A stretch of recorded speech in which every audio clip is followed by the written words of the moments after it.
fer, du calcium, et Oh merde, j'ai fumé le vélo.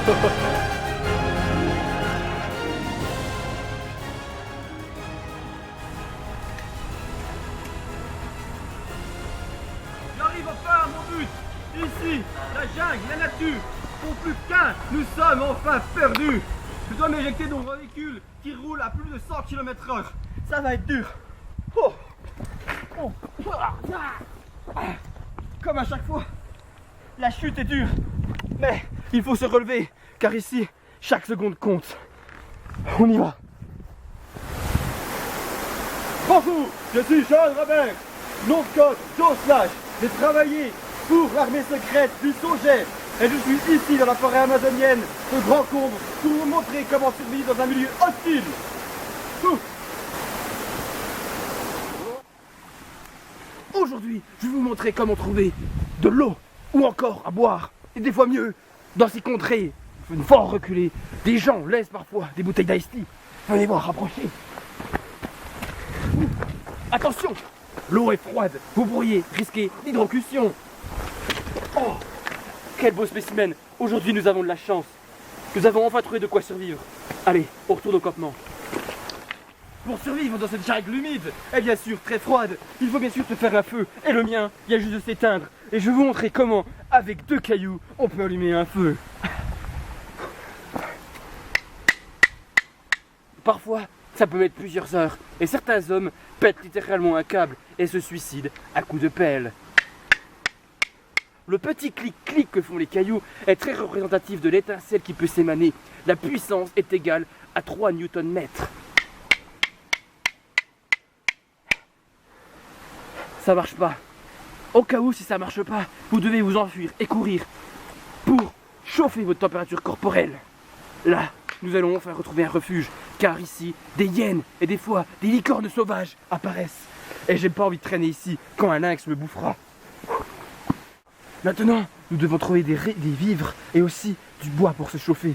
Nous allons nous enfoncer dans la jungle. Regardez par là-bas.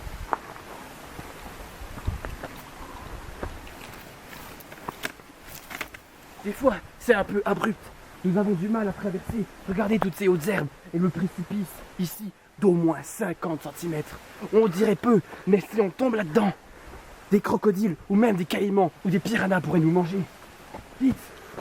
Nous devons nous cacher dans la cime de ces arbres au cas où une bête sauvage nous attaquerait, car des scorpions à tête bleue peuvent se cacher dans les sous-bois. Nous sommes arrivés à notre point d'objectif. Ici, le bois est assez sec et peut bien facilement brûler. Ces brindilles me serviront à me chauffer ce soir.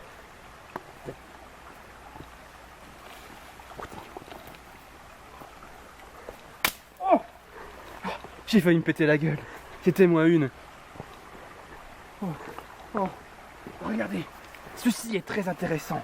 Ceci est une Ippenaoa caraga. C'est très bon. Et aussi plein de fer et de vitamines. Je vais en couper un morceau, je la mangerai plus tard. Mais c'est aussi très résistant. Viens là. Voilà, j'ai enfin mon morceau de guaraga et de Nipponga Tsawa. Pas très appétissant, non? Mais pour survivre, je suis prêt à tout.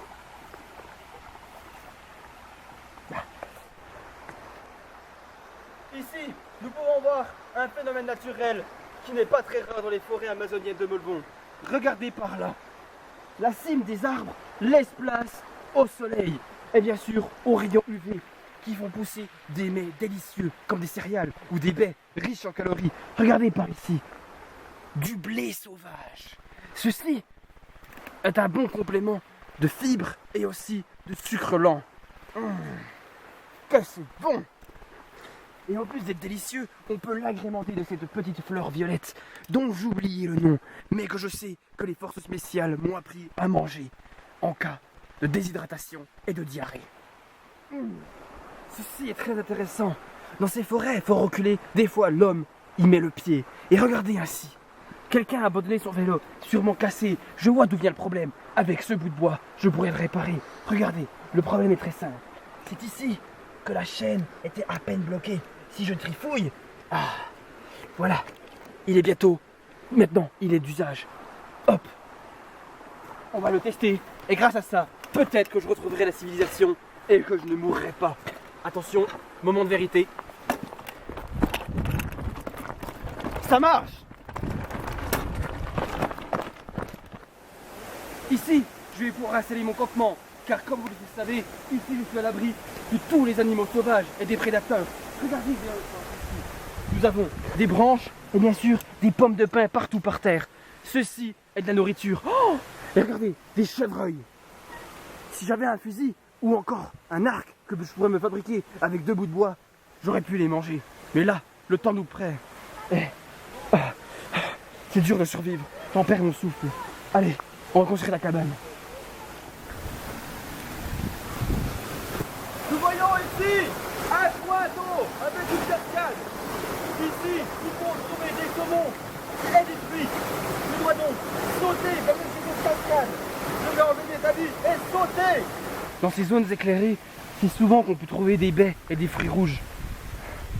Ah, par chance, voilà un groseillier. Ce mets est vraiment délicieux. Regardez, regardez, c'est beau. Je pourrais engloutir. Ah. Elles sont très sucrées. Ceci m'apporte tous des bienfaits et des bifidus. Je viens juste de traverser ce courant d'eau. Maintenant, je peux grimper. J'ai l'impression que la liberté est proche. Qu'est-ce que j'avais dit? Regardez, une habitation. Ici, je suis sûr que je pourrais trouver des M&M's et le téléphone. Et peut-être avec chance, une connexion internet pour aller sur Facebook et raconter mes exploits. Allez, on va déjà se poser un petit coup. Nous avons enfin fini ce périple. Et je vous ai appris comment survivre ici, dans la forêt, de je ne sais plus quel village, mais une forêt dangereuse, une forêt sauvage, une forêt luxuriante, où tout est possible, où l'on peut trouver à manger, mais où on peut aussi se faire bouffer. Attention où vous mettez les pieds, et j'espère que cette vidéo vous aura appris quelque chose aujourd'hui.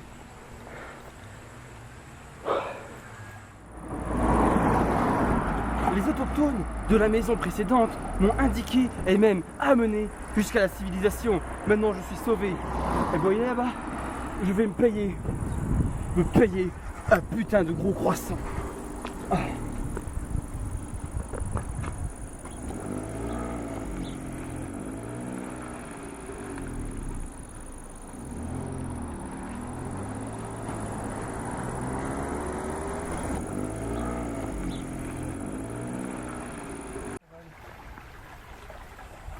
Ainsi se termine notre aventure, qui a été vraiment dure. Les autochtones m'ont recueilli et maintenant je vais retrouver la civilisation en passant par ce cours d'eau. Car tout le monde le sait, les cours d'eau amènent toujours vers l'homme. Allez, nous nous retrouverons prochainement.